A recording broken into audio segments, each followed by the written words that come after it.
All right. With that, let's get into it. It's been a really busy month since we last spoke. What have you learned in the past month?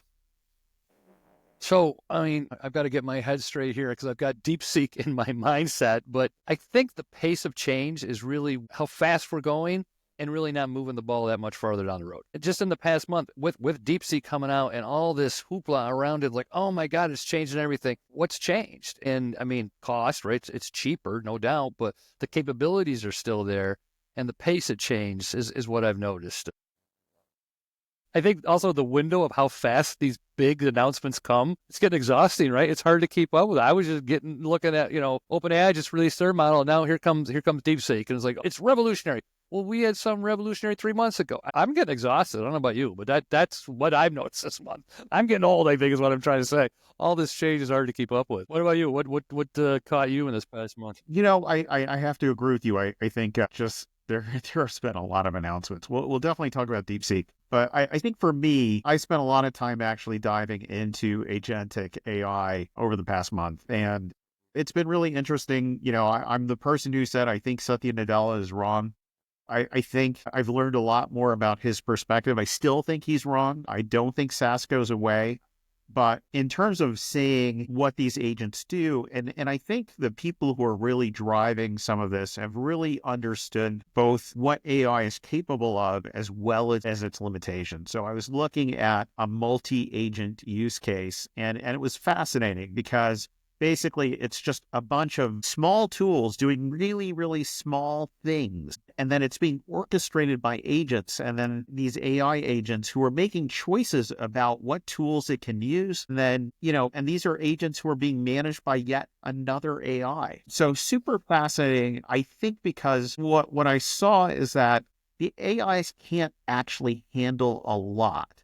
But if you give it a very narrow and focused task, then it can actually improve the reliability of what it's delivering. And so, it's almost like a microservices based approach in terms of thinking about Yeah. what do you want this thing to do? And now you're orchestrating these microservices together to actually deliver an application functionality. So, I'm exploring it right now, and I think I'm super excited about what its possibilities are, especially on the project we're working on together. But that's Yeah. been my big Yeah. take.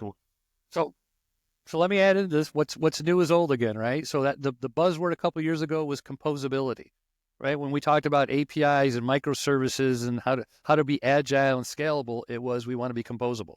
No different here, right?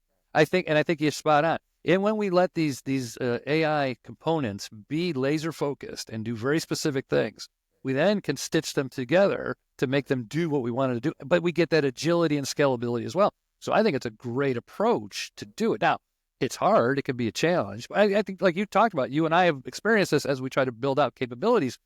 These AIs are good. They ain't great. So how do we make them great? We have other AIs check them and start putting rules around them and then stitch that together to be a solution. You're not going to build the magic bullet AI thing and go, there it goes. I think you have to do the Lego building block. I do so like use my hands, but build the blocks together to make solutions. And I think composability is still a valid term in the space, right? So. Yeah, absolutely. And I think what really struck me is that it's not magic. You still have to design it. You have to put thoughtfulness into it.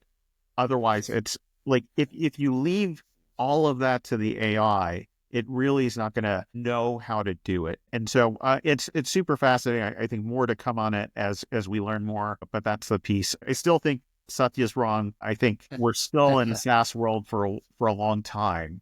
But I do think this notion of agentic AI has merit and value. Well, and I think they'll be complementary, right? I agree with you. I don't think SaaS is going away, but I can see where SaaS will get help from agentic components where that rote over and over again work. We've had these form fillers and these drop down type ahead. Those are great. Now backfill that with AI where you increase the accuracy. Now it can move faster. So I think augmentation, not replacement, is really what's going to happen. So. Yeah, absolutely.